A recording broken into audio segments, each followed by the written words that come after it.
Oke, assalamualaikum warahmatullahi wabarakatuh. Shalom, swastiastu, nama budaya, salam kebajikan.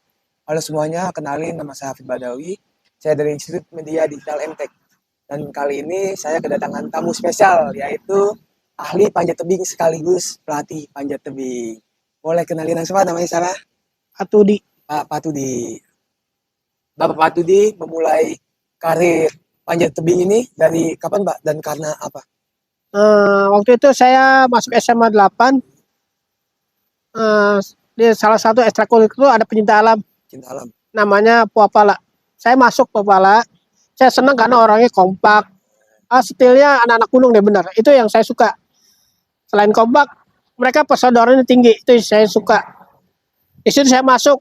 Kegiatannya waktu itu kebanyakan naik gunung. Saya ikut naik gunung itu. Dari pendidikannya di Gunung Salak. Terus akhirnya setelah pendidikan tuh ada yang namanya pendidikan latihan Puapala. Nah, saya ikut naik gunung deh tuh. Gunung Gede, Pangrango, Cereme, sampai Laut tuh di luar Jawa Barat. Nah, saya rutin itu olahraga dari lari. Pokoknya ya untuk menunjang naik gunung itu saya lakukan. Tapi setelah ada eksibisi panjat tebing di Citata, pemanjat Prancis, Patrick Berhot sama Jean-Baptiste Tribot, saya nonton, sempat nonton. Di situ saya tertarik. Wah, kayaknya panjat tebing lebih menarik. Selain otot, saya lihat keindahan manjat itu udah kayak seperti orang senam. Itu saya suka. Saya mulai kenalan lagi tuh, saya latihan lagi di Jayagiri Cikini. Saya kenal namanya Budi Cahyono, Andreas, Dedet Almarhum, Dedet Sutisna, Panji, yang kelak mereka jadi pemanjat number one di Indonesia. Itu eranya 90-an. Nah, saya ikut sering lomba. Cuman kekurangan saya cuma di mental tanding, itu aja. Saya harus terang, saya demam panggung. Tapi kalau mau latihan, saya mungkin sama mereka latihannya. Bisa dibilang hampir tiap hari. Saya ke Jagiri, belum ke tebingnya kayak di Kelapa Nunggal, Citata, sampai Bogor.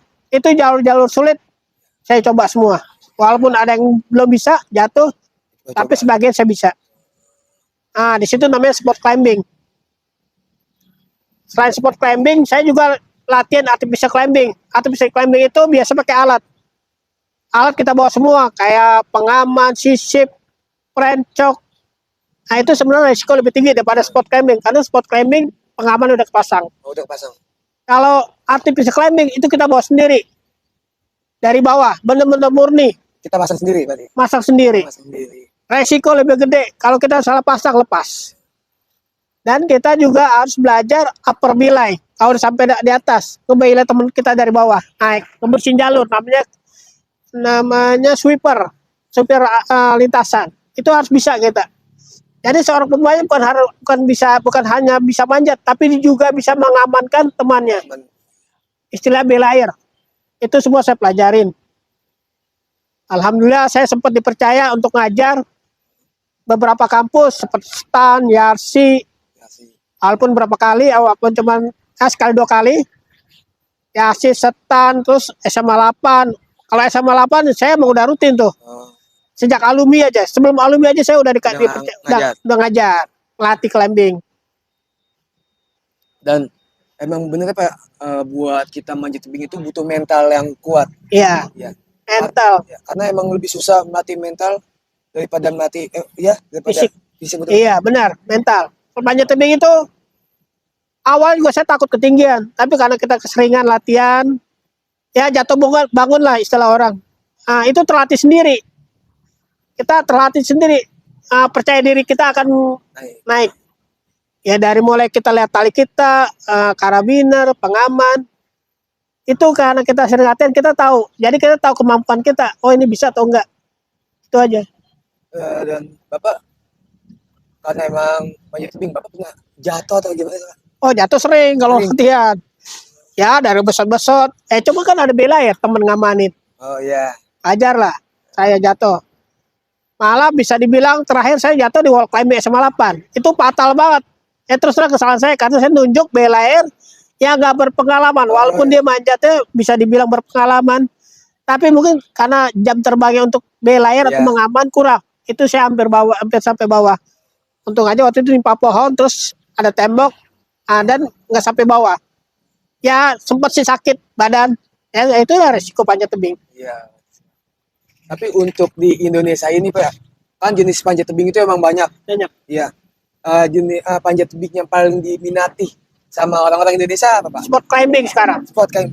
Kalau adventure climbing udah nggak ada. Apa bisa dibilang petualang manjat tebing bisa dibilang hitungan jari. Tapi kalau sport climbing mungkin seluruh SMA kampus udah ada wall climbing kayak SMA 8, SMA 6, SMA 3, SMA 68 itu udah hampir semua punya. Kampus juga.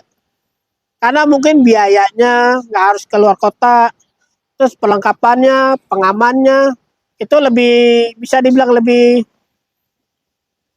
ada lah, lebih tersedia dibanding alam ya. Kalau di tebing alam kan kita harus bawa pengaman, harus beli macam-macam sisip buat tebing. Kalau di tebing buatan udah ada, Oh iya, udah pengaman ada.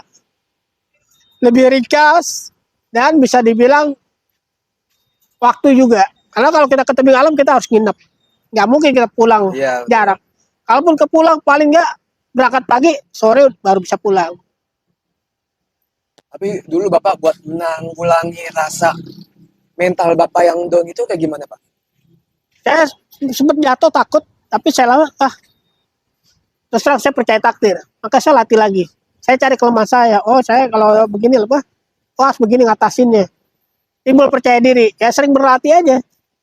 Maka saya kalau ngelatih ke anak-anakku apalagi SMA 8, saya tekanin banyakin sering latihan. Nggak harus di SMA 8, di luar. Tryout istilahnya. Saya siap mendampinginya. Nah, kamu sama teman kamu sering berlatih, bukan berarti jalin kerjasama. Karena panjat tebing itu kerjasama. Nggak mungkin pemanjat bisa, tapi yang ngamanin nggak bisa. Itu bahaya sekali. Harus dua-duanya. Satu bisa belayar. Belayar bisa manjat juga bisa belayar. Jadi mereka harus emang punya chemistry-nya. Iya, harus. Saya bilang, kalau dia udah partner bagus, insya Allah ke depannya bagus. Mereka mau latihan di tebing apa? Karena percaya diri kan. Oh, maaf, saya sudah percaya dengan saudara Hafid deh. Saya belayar. Saudara Hafid percaya sama saya sebagai pemanjat. Nah, itu chemistry-nya ketemu. Itu no problem, kemana aja. Mau tebing ratusan meter, yang penting udah berlatih, udah latihan. Insya Allah nggak ada masalah. Berarti kalau emang ikut-ikut lomba berarti emang harus mereka berdua nih. Enggak, kalau ikut lomba enggak. Enggak. Lomba itu ada belayar masing. Udah siapin panitia. Karena panitia nyiapin itu, ya itu belayar berpengalaman. Bisa dibilang mereka udah dapat license untuk jadi belayar. Untuk yang nge-backup manjat. Nah, kita sebagai atlet ya manjat doang. Oh, jadi beda sama Beda. Kalau manjat biasa kita sama teman latihan di wall, di tebing. Nah, itu kita harus cari teman yang ngerti Ya, kita. ngerti Minimal kita. kalau bisa dibilang grade atau tingkat dia misalnya dia 7 ya kita 7 juga gitu. Jadi dua-duanya nguasain. Itu yang terbaik kalau buat manjat. Seimbang jadi. Seimbang, bener. Mitra. Kalau di kejuaraan enggak. Kadang-kadang ya belayar itu dari bule. Dari panitianya. Iya, dari panitia siapin. Jadi kita udah yakin aja karena mereka kan udah ada license, ada ujinya. Dan untuk lomba itu, Bapak pernah ikut lomba di tingkat apa Pak? Nasional? Dulu belum ada tingkat nasional. Dulu lomba aja ada terakhir kalau nggak salah yang tingkat ini LPDN. Nah itu udah mulai nasional di Bintaro 92. Nah itu udah lumayan 18 belas. Saya ikut. Coba saya bilang mental saya kurang nggak baik. Kebetulan saya sebenarnya waktu itu harusnya perlu orang yang bisa support saya, yang bisa mental. Saya latihan juga udah seperti mereka keras, pull up, sit up, lari, jogging semua. Fisik saya udah olah, latihan boulder, tapi mental berpulang ke mental saya. Nah di situ saya nggak ada support, nggak ada pelatih. Harus ada, kita harus punya orang yang bikin mental kita percaya diri. Di situ saya nggak punya. Saya berapa kali ikut sampai final, tapi nggak pernah juara. Tapi pernah ini nggak sih Pak, Bapak punya temen yang emang teman Bapak atau kenal dekatnya sama Bapak dan dia bahkan sampai pernah ikut juara lomba nasional? Banyak. Itu angkatan saya semua teman-teman saya. Ya seperti Ronald Mama Rimbing, Panji, Budi Cahyono, Andres Setiawan Mulya, terus senior saya Deden Sutisna almarhum. Itu saya tadi nggak kenal. Sama sekarang ketua EPT Bandung, Kang Jati Pranoto itu saya kenal. Mereka tuh yang bisa dibilang idola saya, tapi akhirnya kita bisa bareng latihan. Terus yang lebih dituakan lagi Kang Mamai, Salim. Saya banyak nanya sama beliau karena mereka lebih pengalaman, lebih belajar duluan dari saya. Saya naruh hormat buat mereka. Saya dedikasikan mereka tuh orang-orang hebat. Keren banget ya. Tapi pesan Bapak itu buat anak muda yang masih takut apa manjat tebing itu gimana, Pak? Pesannya. Oh, nggak usah takut. Kalau kita suka, berlatih terus. Banyakin jam terbang, banyakin teman, banyakin main. Bukan main, istilahnya kita try out. Kalau climbing mana, kalau emang kalian mau sport climbing ya udah diintensifin. Dan jangan bosan berlatih. Saya yakin banyak kayak di Jogor Ciracas, JDC Cakung. Yang penting kita punya modal dulu, yaitu tali atau harness, atau juga kita punya teman atau grup pecinta alam, itu lebih enak. Nah, emang alat-alat climbing mahal. Saya akuin satu sepatu panjat tebing aja bisa 2 jutaan. Mahal banget, Pak. Mahal, harness, sepatu itu mahal. Paling murah tali. Tali waktu itu saya beli 1,5, itu 50 bar. Tali manjat tuh khusus. Dia bentuknya kayak lentur, namanya dynamics. Lain dengan tali kita scanning atau rappelling, itu biasa tali statik. Daya kejutnya nggak ada. Tapi kalau tali kermata daya kejutnya ada. Oh, jadi kalau emang misalnya jatuh langsung Enggak, gitu. ada ininya. Ada apa sih? Iya. Nah, fleksibelnya ada. Itu kuat. Nggak bakal putus selama nggak human error. Nggak ada masalah. Selama yang layer aman, yang manjat juga simpulnya aman. Karena human error tuh kebanyakan di simpul, di layer. Kalau lintasan wall climbing saya yakin udah aman. Karena udah kepasang semua pengamannya. Itu yang menyebabkan kecelakaan biasanya dari human error, bukan dari pengaman. Selama dia pasang tali benar, harness benar, pakai sepatu, pakai harness, simpulnya benar, nggak ada masalah. Dan belayer juga benar. Karena utamanya belayer juga, kalau belayer lengah bisa aja jadi ya. Iya. Tapi berpulang semua ke takdir. Itu aja. Oke, mungkin cukup itu aja sih Pak yang saya makasih. tanyain. Ya, mudah-mudahan. Jadi terima kasih banyak buat Bapak Patudi. Ya, sama-sama. Ya, mudah-mudahan adanya podcast ini dunia panjat tebing semakin rame, generasi muda ya Gen Z mau belajar panjat tebing karena banyak hal yang saya dapat dari panjat tebing, percaya diri untuk jadi pemimpin, itu semua ada di situ. Pokoknya percaya diri kita tinggi, kita juga nggak terlalu capek. Kalau kena olahraga ini, usia saya udah 50 lebih, udah 56. Tapi masih saya masih pelatih, masih manjat. Itu yang kita dapat. Ya minimal saya nggak ngerokok, saya nggak minum minuman. Itu positif buat saya. Karena saya selalu jaga kebugaran badan. Entah seminggu 3 kali, 4 kali itu saya pasti jogging. Ya udah bisa dibilang kalau saya nggak olahraga malah nggak enak badan saya. Saya juga pernah kerja kantoran, nggak mudah capek. Itu yang saya dapat, percaya diri, pergaulan, alhamdulillah. Jadi dampak positifnya juga banyak. Nggak hanya di badan, pikiran kita, hubungan kita dengan orang lain itu banyak yang kita dapat. Kita sportif, jiwa kita juga ya bisa dibilang jiwa olahragawan, sportif kan kita junjung. Ya kita dapat. Nah di dunia kantor juga kita jadi jujur kan, ke macam-macam. Ya kita nikmati aja hidup. Saya lebih percaya hidup saya seperti air pengalir. Yang penting kita jalanin, pikiran kita positif, insya Allah baik. Yang penting di dunia panjat tebing ini keberanian ya Pak. Beranian. Nomor 1. Bukan keberanian juga sebenarnya sih. Ya?